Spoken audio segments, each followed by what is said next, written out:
ಆಲೋಚನೆ ಮಾಡಬೇಕು. ಈ ದಿನ ಎಷ್ಟು ಅಮೂಲ್ಯವಾದುದು ನಮಗೆ ಇವತ್ತು. ಕ್ರೈಸ್ತರಾದ ನಮಗೆ, ಆತನ ಹಿಂಬಾಲಿಸುವಾದ ನಮಗೆ, ಆತನ ಆರಾಧನೆ ಮಾಡುವಂತ ನಮಗೆ ಬಹಳ ಬಹಳ ಅಮೂಲ್ಯವಾದ ದಿನ ಅದು ಈ ದಿನ. ಆಮೆನ್. ಜೋರಾಗಿ ಹಲ್ಲೆಲೂಯಾ. ಇನ್ನೊಂದು ಹಲ್ಲೆಲೂಯಾ. ಯೇಸು ಸ್ವಾಮಿಯನ್ನ ಯಾರು ಕೂಡ ತಡೆಯಕ್ಕಾಗಲಿಲ್ಲ. ಆಮೆನ್. ಯೇಸು ಸ್ವಾಮಿಯನ್ನ ಯಾರು ಕೂಡ ತಡೆಯಕ್ಕಾಗಲಿಲ್ಲ. ಹೇಗೆ ಅಂತ ನೋಡಿದ್ರೆ, ಯೇಸು ಸ್ವಾಮಿ ಹುಟ್ಟಬೇಕಾದ್ರೆ ಹೆರೋದ ರಾಜನು ಯೇಸು ಹುಟ್ಟಬಾರ್ದಂತ ತಡೀಲಿಕ್ಕೆ ಪ್ರಯತ್ನ ಪಟ್ಟ. ಎಷ್ಟು ಜನರು ಗೊತ್ತ ಈ ಮಾತು? ಯೇಸು ಹುಟ್ಟಬಾರ್ದು ನೋಡಿ. ನಮ್ಮಮ್ಮ ಒಂದ ಕೈ ಎತ್ತಿದ್ಲು. ಎದಕ್ಕೆ ಎತ್ತಿದ್ಲು ಗೊತ್ತಲ್ಲ, ಒಟ್ಟು ಎತ್ತೇಳು ಕೈ.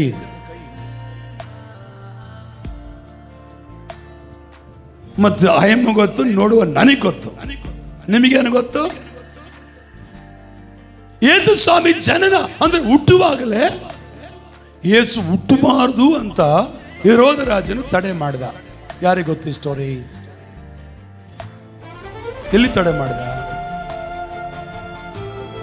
ಯಾವಾಗ ತಡೆ ಮಾಡ್ದ?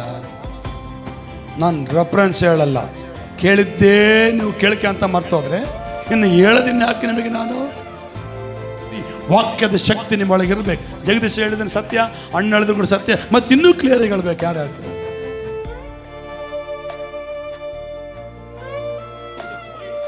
ಒಂದು ಕಡೆ ಇರುವಾಗ ಅವರು ವೇದ ಉಪನಿಷತ್ತುಗಳು ಹುಡುಕುತ್ತಿರಬೇಕಾದ್ರೆ ಹಲ್ಲೆಲೂಯಾ ಹಲ್ಲೆಲೂಯಾ ನಕ್ಷತ್ರ ಅವ್ರಿಗೆ ಬಂದು ಮಾತಾಡ್ತದೆ. ಯೆಹೂದ ದೇಶದಲ್ಲಿ ಬೆತ್ಲೆಹೇಮ್ ಗ್ರಾಮದಲ್ಲಿ ಲೋಕರಕ್ಷಕನು ಹುಟ್ಟಿದ್ದಾನೆ, ಆತನು ಅರಸನಾಗಿದ್ದಾನೆ ಅಂತ ನಕ್ಷತ್ರ ಹೇಳ್ತದೆ. ಯಾರಿಗೆ? ಆ ಮಾತು ಹಿಡ್ಕೊಂಡು ಹೆರೋದನ ಹತ್ರ ಬಂದರು. ಅವರು ಯಾರ ಹತ್ರ ಬಂದರು? ಹೆರೋದನ ಹತ್ರ ಬಂದರು. ಹೆರೋದನ ಹತ್ರ ಬಂದಾಗ ಹೆರೋದನ ಕೇಳ್ತಾರೆ, ಇಲ್ಲಿ ಯೇಸು ಹುಟ್ಟಬೇಕಾಗಿದೆ, ಹುಟ್ಟಿದ್ದಾನೆ, ಎಲ್ಲಿ ಹುಟ್ಟಾನ ನಮ್ಗೆ ಹೇಳ್ರಿ ಅಂತ ಕೇಳಿದ್ರು ಅವರು. ಯಾಕೆ? ಯೇಸು ಅಂದ್ರೆ ಆತನ ಯೆಹೂದರ ರಾಜ. ಹೇಳ್ರಿ, ಯೆಹೂದರ ರಾಜ.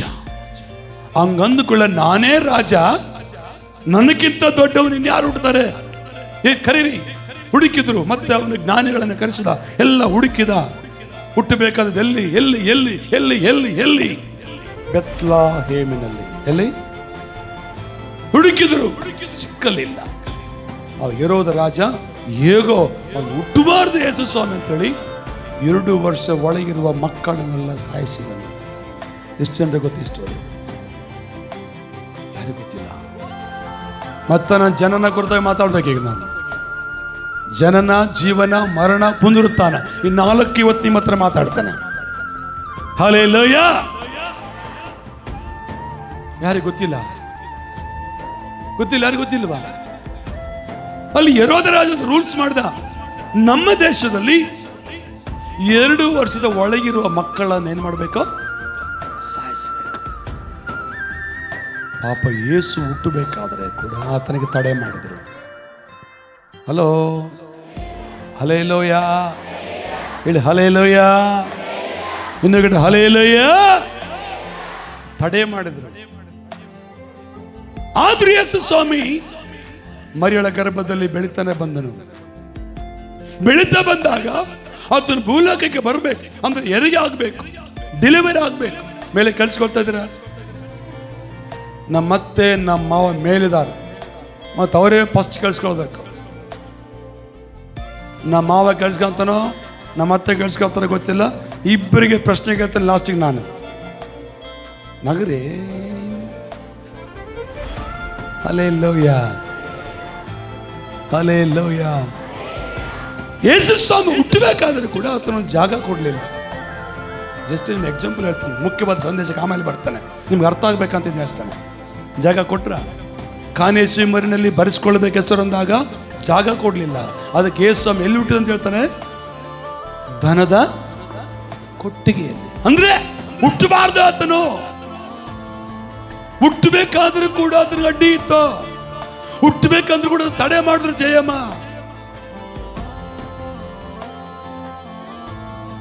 ಕೊರಸರಟ್ಟೆ ಜಯಮ್ಮಗೆ ಹೇಳ್ತೀನಿ ನಾನು, ತಡೆ ಮಾಡಿದ್ರು ಚರ್ಚಿಗೆ ಬರಬೇಡ ಅಂತ ನಿನಗೆ, ಆದ್ರೂ ಬಂದಿ ಪಾಪ, ಏನ್ ಮಾಡ್ಬೇಕು? ಹೋಗಬೇಡ ಅಂದ್ರು ಆದ್ರೆ ಬಂದಿ, ಮತ್ತೆ ಏನ್ ಮಾಡ? ಬೈಬಲ್ ಕೇಳ್ತದಲ್ಲಿ ಆದ್ರೆ ಯೇಸು ಹುಟ್ಟಿದನು. ಆಮೇಲೆ ಹಲ್ಲೆಲೂಯಾ. ಅವಾಗ ಯೋಸೇಫನ ಸಂಗಡ ದೇವರು ಮಾತನಾಡ್ತಾರೆ, ಆ ಕೂಸು ಎತ್ತಿಕೊಂಡು ಎಲ್ಲಿಗೆ ಹೋಗ್ಬೇಕು? ನೀನು ಐಗುಪ್ತ ದೇಶಕ್ಕೆ ಹೋಗ್ಬೇಕು, ನಾನು ಹೇಳೋವರೆಗೆ ಅಲ್ಲೇ ಇರ್ಬೇಕು. ಯೇಸು ಸ್ವಾಮಿ ಬೆತ್ಲೆಹೇಮ್ನಲ್ಲಿ ಹುಟ್ಟಿದ್ರು. ಹುಟ್ಟಿದ ಮೇಲೆ ಕೆಲವು ವರ್ಷಗಳ ಕಾಲ ಐಗುಪ್ತ ದೇಶಕ್ಕೆ ಯೋಸೇಫ ಮತ್ತು ಮರಿಯಳು ಹೋದ್ರು. ಅಲ್ಲೇ ಇದ್ರು ಸ್ವಲ್ಪ ದಿನ. ಆಮೇಲೆ ಮತ್ತೆ ಯೋಸೇಫನ ಸಂಗಡ ದೇವರು ಮಾತಾಡ್ತಾನೆ, ದೇವದೂತನ ಕಳಿಸ್ಕೊಟ್ಟು, ಯೇಸುವನ್ನು ಕೊಲ್ಲಬೇಕಂದ ವ್ಯಕ್ತಿ ಸತ್ತು ಹೋಗಿದ್ದಾನೆ, ತಿರುಗಿ ಹೋಗಿ ವಾಪಸ್. ಹಲ್ಲೆಲೂಯಾ. ಕೈಗಳಿದ್ರೆ ಹುಟ್ಟಿದ, ಬೆಳೀತಾ ಇದ್ದ. ಹೇಳ್ರಿ, ಯೇಸು ಹುಟ್ಟಬೇಕಾದ್ರೆ ಅಡ್ಡಿ ಮಾಡಿದ್ರು. ವಾಕ್ಯ ತೆಗೆದು ಓದಿಸ್ಬೇಕಾ? ನಿಮ್ಗೆ ಅರ್ಥ ಆಗ್ತತ?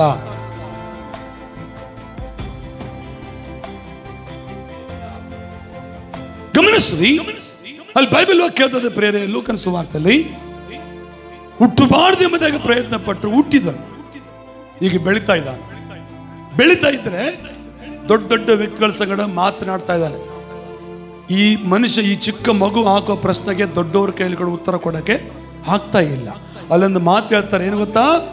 ಈತನಿಗೆ ಇಷ್ಟು ಜ್ಞಾನ ಎಲ್ಲಿಂದ ಬಂತು? ನಮ್ಮ ಬಡಿಗೆಯ ಮಗನಲ್ಲವೇ? ಆ ಮರಿಯಳ ಮಗನಲ್ಲವೇ? ಆ ಕಾರ್ಪೆಂಟರ್ ಮಗ ಅಲ್ಲ ಏನೋ ಅಂತ ಕೇವಲವಾಗಿ ಮಾತಾಡ್ತಾ ಇದ್ದಾರೆ. ಆದರೂ ಸ್ವಾಮಿ ಮಾತಾಡ್ತಾ ಮಾತಾಡ್ತಾ ದೊಡ್ಡವನಾದರು. 30 ವರ್ಷಕ್ಕೆ ಬಂದನು. ಎಷ್ಟು ವರ್ಷಕ್ಕೆ?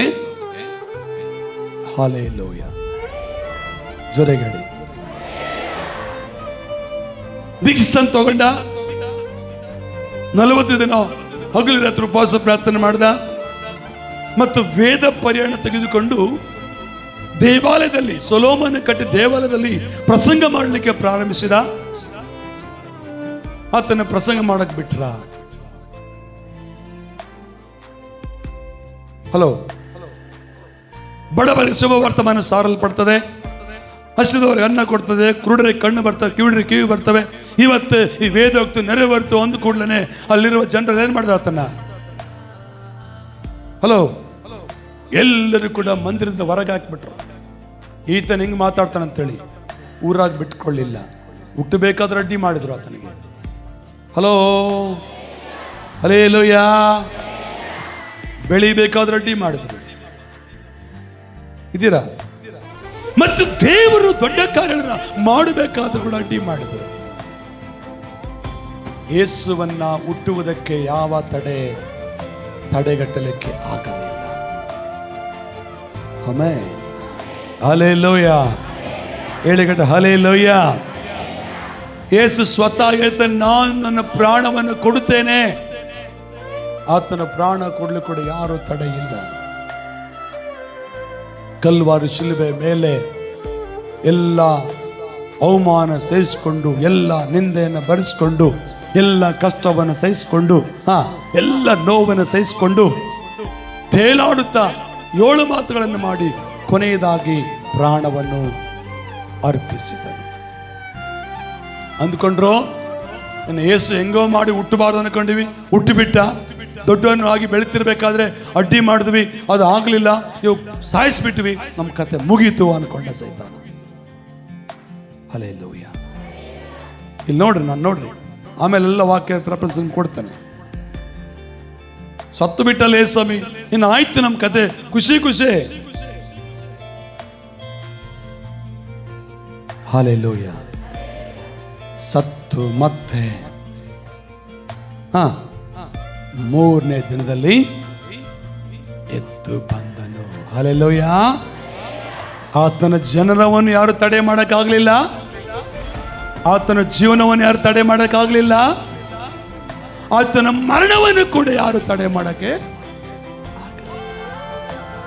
ಅಂತ ದೇವರನ್ನು ನಂಬಿಕೊಂಡ ನಾವು ಭಾಗ್ಯವಂತರ. ಆಮೆನ್. ಹಲ್ಲೆಲೂಯಾ. ಇನ್ನೊಂದು ಹಲ್ಲೆಲೂಯಾ. ಲೂಕನ ಸುವಾರ್ತೆಗೆ ನಾ ಬರೋಣ. ದೇವರ ನಾಮಕ್ಕೆ ಸ್ತೋತ್ರವಾಗಲಿ. ದೇವರ ವಾಕ್ಯ ನಮಗೆ ಒಂದು ಮಾತನ್ನ ಮಾತನಾಡಲಿಕ್ಕೆ ಭಾವಿಸ್ತೇನೆ. 24ನೇ ಅಧ್ಯಾಯಕ್ಕೆ ಬರೋಣ. ಹೋದ್ರಿ 1ನೇ ವಚನದಿಂದ ಲೂಕಾ ಸುವಾರ್ತ 24 ಅಧ್ಯಾಯము. ಆ ಸ್ತ್ರೀಯರು ಸಬ್ಬತ್ ದಿನದಲ್ಲಿ ಧರ್ಮ ನಿಯಮದ ಪ್ರಕಾರ ವಿಶ್ರಮಿಸಿಕೊಂಡು ವಾರದ ಮೊದಲನೆಯ ದಿವಸದಲ್ಲಿ ಇನ್ನೂ ಮೊಬ್ಬಿರುವಾಗ ತಾವು ಸಿದ್ಧ ಮಾಡಿದ್ದ ಸುಗಂಧ ದ್ರವ್ಯಗಳನ್ನು ತೆಗೆದುಕೊಂಡು ಸಮಾಧಿಗೆ ಬಂದರು. ಸಮಾಧಿಗೆ ಮುಚ್ಚಿದ್ದ ಕಲ್ಲು ಅಲ್ಲಿಂದ ಉರುಳಿಸಲ್ಪಟ್ಟಿರುವುದನ್ನು ಕಂಡು ಒಳಕ್ಕೆ ಹೋಗಿ ನೋಡುವಲ್ಲಿ ಯೇಸು ಸ್ವಾಮಿಯ ದೇಹವು ಕಾಣಲಿಲ್ಲ. ಈ ವಿಷಯದಲ್ಲಿ ಅವರಿಗೆ ಗಲಿಬಿಲಿ ಉಂಟಾದಾಗ ಒಳೆಯುವ ಉಡುಪನ್ನು ಧರಿಸಿದ್ದ 2 ಪುರುಷರು ಅಕಸ್ಮಾತ್ತಾಗಿ ಅವರ ಬಳಿಯಲ್ಲಿ ನಿಂತುಕೊಂಡರು. ಆ ಸ್ತ್ರೀಯರು ಭಯ ಹಿಡಿದವರಾಗಿ ತಮ್ಮ ಮುಖಗಳನ್ನು ನೆಲದ ಕಡೆಗೆ ಬೊಗ್ಗಿಸಿಕೊಂಡಿರುವಾಗ ಆ ಪುರುಷರು ಅವರಿಗೆ, ಸತ್ತವರೊಳಗೆ ಬದುಕಿಯವರನ್ನು ಹುಡುಕುವುದೇನು?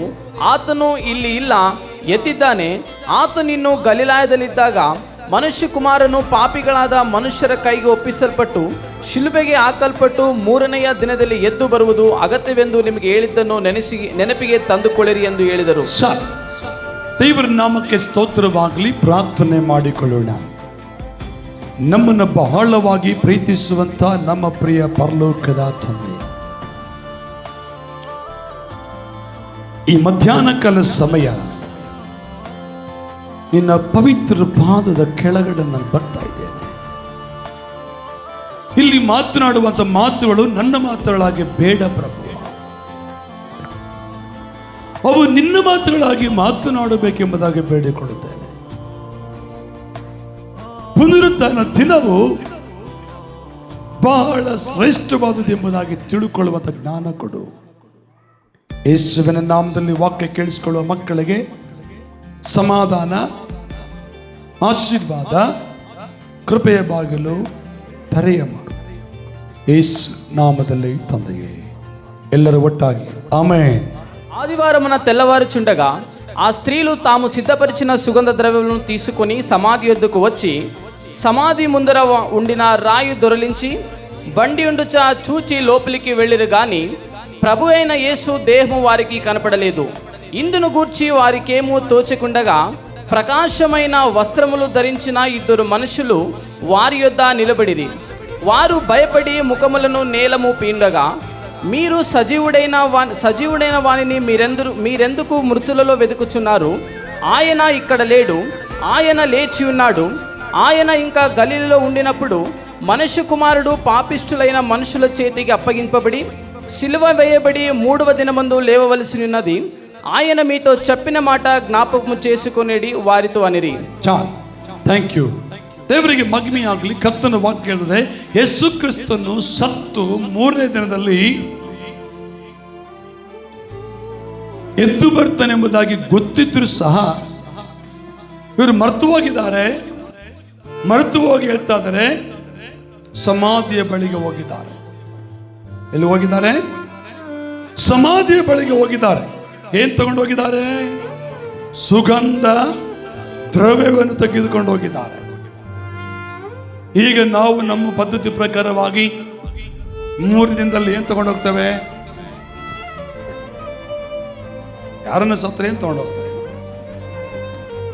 ಅವರು ಇಷ್ಟವಾದ ಆಹಾರ.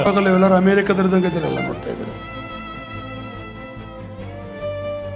ಒಂದು ಅಜ್ಜಿ ಸತ್ತು ಹೋದಾಗ ಇಷ್ಟು ಗಂಟು ತಗೊಂಬಂದ್ಲ ಭಯಮ್ಮ.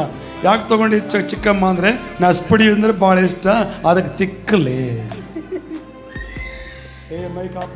ಇದು ಸುಗಂಧ ದ್ರವ್ಯ ವಸ್ತ್ರ, ಸುಗಂಧ ದ್ರವ್ಯಗಳ ಸುಗಂಧ ದ್ರವ್ಯಗಳನ್ನು ತೆಗೆದುಕೊಂಡು ಸಮಾಧಿಗೆ ಬಂದರು.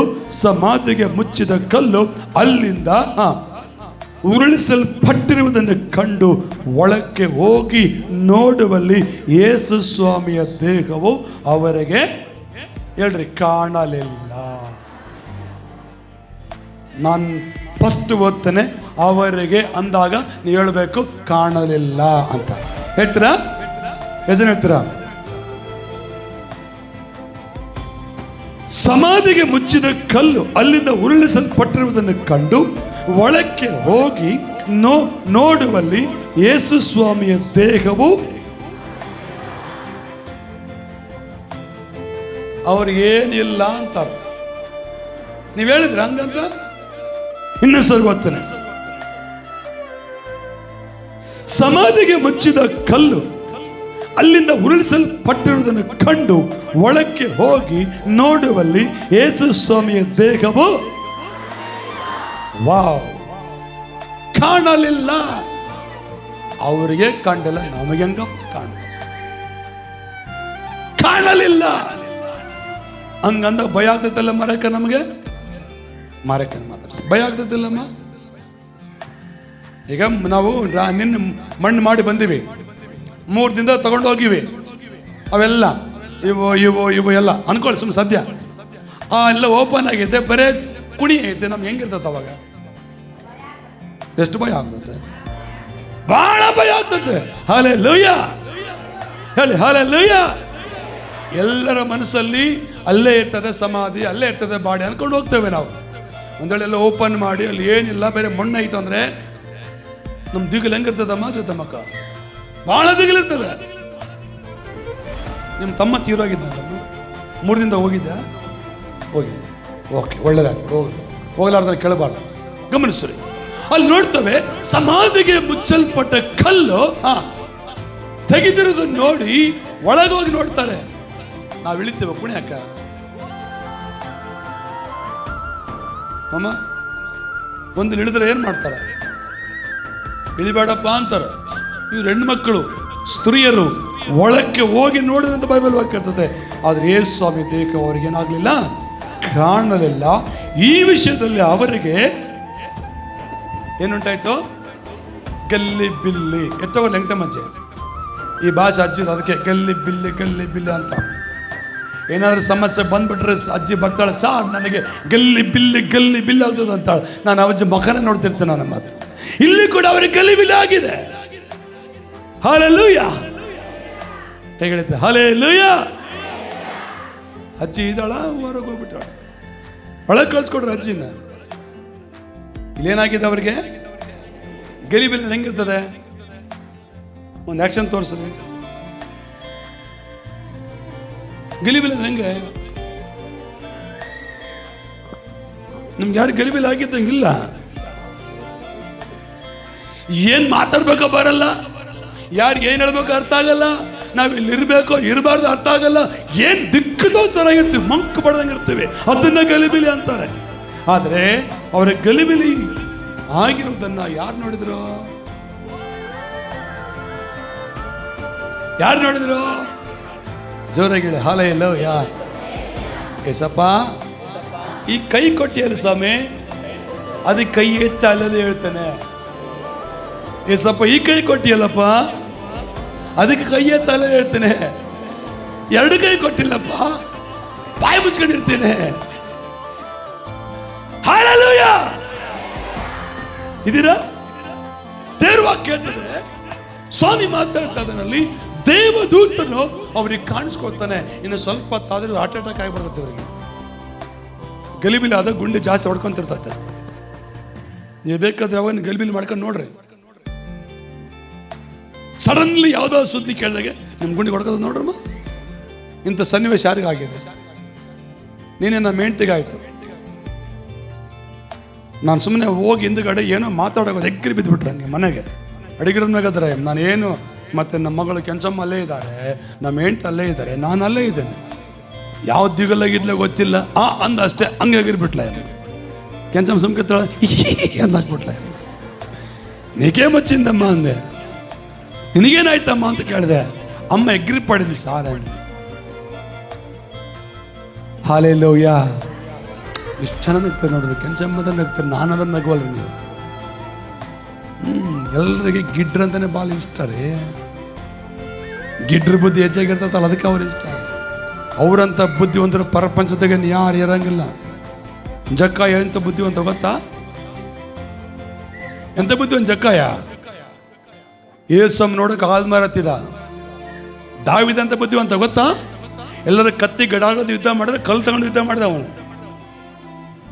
ಮತ್ತು ನಮ್ಮ ಕೆಂಚಮ್ಮ ಅಂತ ಬುದ್ಧಿವಂತ ಆಮೇಲೆ ಕೇಳ್ರಿ, ಇವಾಗ ಕೇಳ್ಬೇಡ್ರಿ.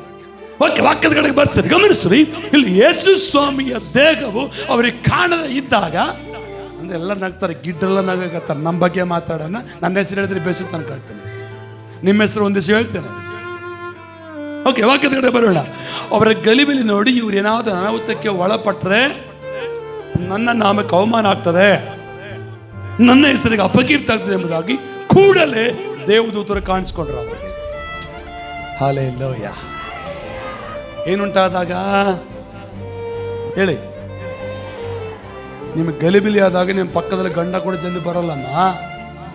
ನಿಮಗೆ ಗಲಿಬಿಲಿ ಆದಾಗ ಪಕ್ಕದ ಹೆಂಡತಿ ಕೂಡ ಜಲ್ದಿ ಬರಂಗಿಲ್ಲ. ನಿಮಗೆ ಗಲಿಬಿಲಿ ಆದಾಗ ಪಕ್ಕದ ಮಕ್ಕಳು ಕೂಡ ಜಲ್ದಿ ಇವ್ರು ಕೂಡ ಜಲ್ದಿ ಬರಂಗಿಲ್ಲ. ಮೊಬೈಲ್ ಕೊಟ್ಬಿಟ್ರೆ ನನ್ನ ಮರ್ತೋಗ್ಬಿಡ್ತಾರ ಅವರು. ಆದ್ರೆ ಯೇಸು ಸ್ವಾಮಿ ದೂತನು ನನ್ನ ಮಕ್ಕಳಿಗೆ ಗಲಿಬಿಲಿ ಆದ್ರೆ ಅನಾಹುತ ಒಳಪಡ್ತಾರೆ ಎಂಬುದಾಗಿ ದೇವದೂತರು ಮಾತಾಡ್ತಾರೆ. ಏನಂತ ಮಾತಾಡ್ತಾ ಇದಾರೆ ನೋಡ್ರಿ. ಗಲಿಬಿಲಿ ಉಂಟಾದಾಗ ಒಳೆಯುವ ಉಡುಪನ್ನು ಧರಿಸಿದ್ದ ಇಬ್ಬರು ಪುರುಷರು ಅಕಸ್ಮಾತ್ತಾಗಿ ಆಕ್ಚುಲಿ ಅಲ್ಲಿ ಅವರು ಬರುವಂತ ಅವಶ್ಯಕತೆ ಇದ್ದಿಲ್ಲ. ಅಕಸ್ಮಾತ್ತಾಗಿ ಅಂದ್ರೆ ಎಂತ ಅರ್ಥ ದುರ್ಗೇಶ?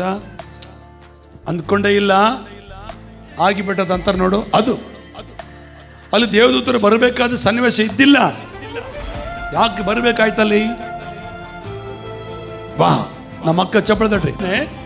ದೇವದೂತರೇ ಯಾಕೆ ಬರಬೇಕಾದ ಸಂದರ್ಭ ಇದ್ದಿಲ್ಲ. ಅಕಸ್ಮಾತ್ ಆಗಿ ಇವರಿಗೆ ಏನಾದ್ರು ಅನಾಹುತ ಆದ್ರೆ ನನ್ನ ದೇವರಿಗೆ ಅವಮಾನವಾಗ್ತದೆ. ಇದು ದೆವ್ವ, ಇದು ಭೂತ, ಇವ್ರನ್ನ ಕೊಲ್ಲಿಬಿಟ್ಟತೆ, ಇವ್ರನ್ನ ಸಾಯಿಸ್ಬಿಟ್ಟದೆ ಅಂದ್ಕೊಳ್ತಾರೆ. ಈಗ ಆಗಬಾರ್ದಂದ್ರೆ ನನ್ನ ದೂತರು ಬೇಗ ಹೋಗ್ಬೇಕು, ಅವ್ರನ್ನ ಧೈರ್ಯ ಪಡಿಸ್ಬೇಕು. ಹಲ್ಲೆಲೂಯಾ. ಇಬ್ಬರು ಪುರುಷರು ಅಕಸ್ಮಾತ್ ಆಗಿ ಅವರ ಬಳಿಯಲ್ಲಿ ನಿಂತುಕೊಂಡರು. ಆ ಸ್ತ್ರೀಯರಿಗೆ ಏನಾಯ್ತು? ಮತ್ತೀಗ ಫಸ್ಟ್ ಏನಾಯ್ತು? Very good. ಯಾರು ಹೇಳಿದ್ರು ಅದನ್ನ? ವೆರಿ ಗುಡ್ ಟೀಚರ್, ಚೆನ್ನಾಗಿ ಪಾಠ ಮಾಡ್ತೀವಿ, ಸೂಪರ್. ಫಸ್ಟ್ ಗಲಿಬಿಲಿ ಆಯ್ತು, ಎರಡನೇದಾಗಿ ಭಯ ಉಂಟಾಯ್ತು. ಫಸ್ಟ್ ಅವ್ರಿಗೆ ಗಲಿಬಿಲಿ ಇದ್ದಿಲ್ಲ. ಮನೆಯಲ್ಲಿ ಸುಗಂಧ ತೈಲ ತಗೋಬೇಕಾದ 4 ಜನ, ಅವ್ರಿಗೆ ಗಲಿಬಿಲಿ ಇದ್ದಿಲ್ಲ. ದಾರಿಯಲ್ಲಿ ಹೋಗ್ಬೇಕಾದ್ರೂ ಕೂಡ ಅವ್ರಿಗೆ ಭಯ ಇದ್ದಿಲ್ಲ. ಹಲೋ, ಯಾರು ನೋಡಕ್ ಹೋದ್ರು? ಹೋಗ್ಬೇಕಾದ್ರೆ ಗಲಿಬಿಲಿ ಇಲ್ಲ, ತಗೊಳ್ಬೇಕಾದ್ರೆ ಭಯ ಇಲ್ಲ. ಈಗ ಹೋಗಿದ್ದಾರೆ, ಖಾಲಿ ಸಮಾಧಿ ನೋಡಿದ್ದಾರೆ, ಗಲಿಬಿಲಿ ಆಯ್ತು. ಹಂಗೆ ಅನ್ಕೊಳ್ಬೇಕಾದ್ರೆ ಮತ್ತು ಇಬ್ಬರು ಬಿಳೆಯ ವಸ್ತ್ರ ಧರಿಸಿದ ಪುರುಷರು ಮಾತಾಡೋದು ನೋಡಿ ಇವಾಗೇನಾಯ್ತು? ಅವ್ರಿಗೆ ಭಯವಾಯ್ತು. ಅವಾಗ ಹೇಳ್ತಾನೆ, ಭಯ ಹಿಡಿದವರಾಗಿ ತಮ್ಮ ಮುಖಗಳನ್ನು ನೆಲದ ಕಡೆಗೆ ಬಗ್ಗಿಸಿಕೊಂಡಿರುವಾಗ ಆ ಪುರುಷರು ಅವರಿಗೆ, ಸತ್ತವರೊಳಗೆ ಬದುಕಿರುವವರನ್ನು ಹುಡುಕುವುದೇನು? ಆತನು ಇಲ್ಲಿ ಇಲ್ಲ. ಹೇಳ್ರಿ, ಆತನು ಇಲ್ಲಿ ಇಲ್ಲ, ಎದ್ದಿದ್ದಾನೆ. ಹೇಳ್ರಿ, ಆತನು ಸಮಾಧಿಯಲ್ಲಿ ಇಲ್ಲ, ಎದ್ದಿದ್ದಾನೆ. ನಮ್ಮ ಶಶಿಕಲಮ್ಮ ಅಂಗನವಾಡಿ ಸ್ಕೂಲ ಮಾತ್ರ ಕೈ ಚೆನ್ನಾಗಿ ಹೇಳ್ತಾಳೆ. ಪ್ರಿಯಾಂಕಾ ಗಾಂಧಿ ಕರೆಕ್ಟ್ ಹೇಳ್ತಾಳಲ್ಲ ಸ್ಕೂಲಾಗ? ನಿನ್ನೆ ಕೇಳಬೇಕು, ನೀನೇ ಅಲ್ಲ ಸಹಜೋಡಿ. ಆತನು ಇಲ್ಲಿ ಇಲ್ಲ, ಎದ್ದಿದ್ದಾನೆ. ಹಲ್ಲೆಲೂಯಾ. ಯೇಸು ಸ್ವಾಮಿ ಸಮಾಧಿಯಲ್ಲಿ ಇಟ್ರು, ಸತ್ವದ ಅನ್ಕೊಂಡ್ರು, ಇನ್ನು ಮುಗಿತ ಅನ್ಕೊಂಡ್ರು. ಆದ್ರೂ ಯೇಸು ಮರಣವನ್ನು ಗೆದ್ದು ಬಂದನ. ಆಮೇಲೆ ಯೇಸು ಮುಟ್ಟಬೇಕಾದ್ರೆ ತಡೆ ಮಾಡಿದ್ರು, ತಡೆ ಆಗಲಿಲ್ಲ, ಹುಟ್ಟಿದನು. ಯೇಸು ಸ್ವಾಮಿ ಜೀವನ ಸಾಗಿಸ್ಬೇಕಾದ್ರೆ ಉಪದೇಶ ಮಾಡಬಾರ್ದು, ನೀನು ನಮ್ಮೂರಿಗೆ ಇರಬಾರ್ದು ಅಂತೇಳಿ ಊರಾಚೆ ತಳ್ಳಿಬಿಟ್ರು. ಜೀವನ ಮಾಡಿದನ. ಆಮೇಲೆ ಯೇಸು ಸ್ವಾಮಿ ತಪ್ಪು ಹೊರಿಸ್ಬೇಕಂತೇಳಿ ತಪ್ಪು ಹುಡುಕಿದ್ರು, ತಪ್ಪು ಸಿಗಲಿಲ್ಲ. ಯೇಸು ಸ್ವಾಮಿ ಹೆಂಗಾದ್ರೂ ಮಾಡಿ ಅಪರಾಧಿ ಸ್ಥಾನ ನಿಲ್ಲಿಸ್ಬೇಕು ಅನ್ಕೊಂಡ್ರು, ಸಿಗಲಿಲ್ಲ. ಲಾಸ್ಟಿಗೆ ಸಾಯಿಸ್ಬಿಟ್ರು, ಮುಗೀತು ಕಥೆ ಅನ್ಕೊಂಡ್ರು. ಆದ್ರೂ ಮರಣವನ್ನ ಎದ್ದು ಬಂದನು. ಆತನು ಅಂದ್ರೆ ನಾನೊಬ್ಬನ ಹೇಳ್ಬೇಕಾ? ಆತನು ಸಮಾಧಿಯಲ್ಲಿ ಇಲ್ಲ, ಎದ್ದಿದ್ದಾನೆ. ಆಮೇಲೆ ಸ್ವಾಮಿ ಮಾತಾಡ್ತಾನೆ, ನನ್ನನ್ನು ನಂಬುವವನು ಸತ್ಪರ ಬದುಕುತ್ತಾನೆ, ಬದುಕುತ್ತಾ ನಡೆಯುವನು ಎಂದಿಗೂ ಸಾವನ್ನ ಕಾಣುವುದಿಲ್ಲ. ಆಮೇಲೆ ಆ ಸ್ತ್ರೀಯರಿಗೆ ಮೊದಲು ಯಾರು ಕಾಣಿಸ್ಕೊಂಡ್ರು? ಮುಂದುವರಿಯೋಣ 6-7 ವಚನ.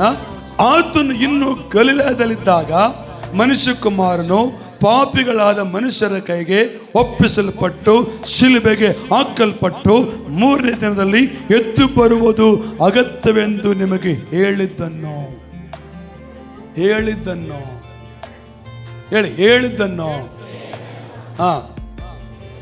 ನೆನಪು ಮಾಡಿಕೊಳ್ಳ್ರಿ.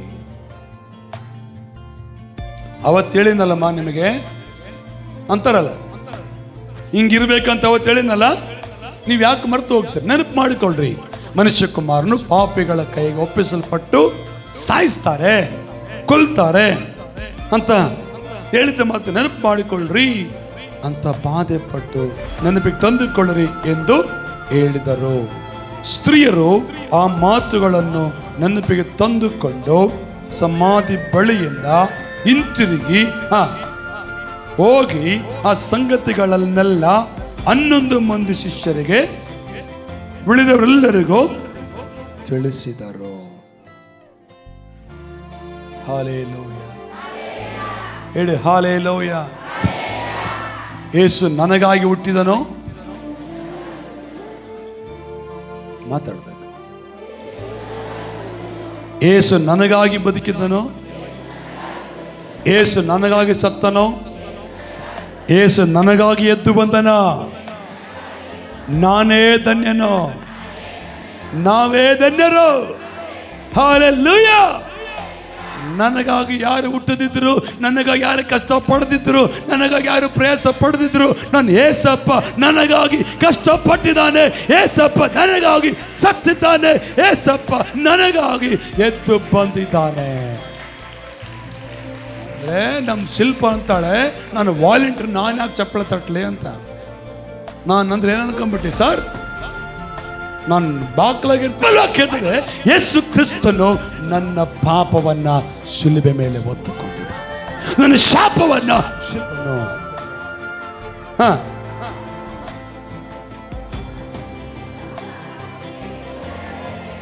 ಅಂದ್ರೆ ನಾನು ಹೇಳಿದ್ರೆ ನೀವು ಹೇಳ್ತೀರ, ಆತನು ಇಲ್ಲಿ ಇಲ್ಲ ಎದ್ದಿದ್ದಾನೆ, ನಾನು ಕೂಡ ಇಲ್ಲಿ ಇರಲ್ಲ, ಯೇಸು ಜೊತೆ ಇರ್ತೇನೆ.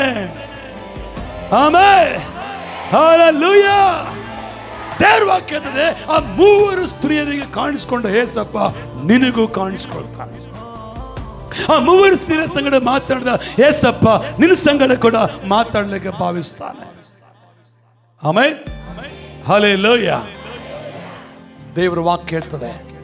ಇನ್ನೊಂದು ಕಡೆ ನಾವು ಹೋಗೋಣ, ಮತ್ತಿನ್ನೊಂದು ಕಡೆ ಹೋಗೋಣ. ಅದೇ ಅಧ್ಯಾಯ 13ನೇ ವಚನದಲ್ಲಿ ಮುಂದುವರಿಯೋಣ. ಕರ್ತನ ನಾಮದಲ್ಲಿ ಪ್ರಿಯ ಜನರೇ,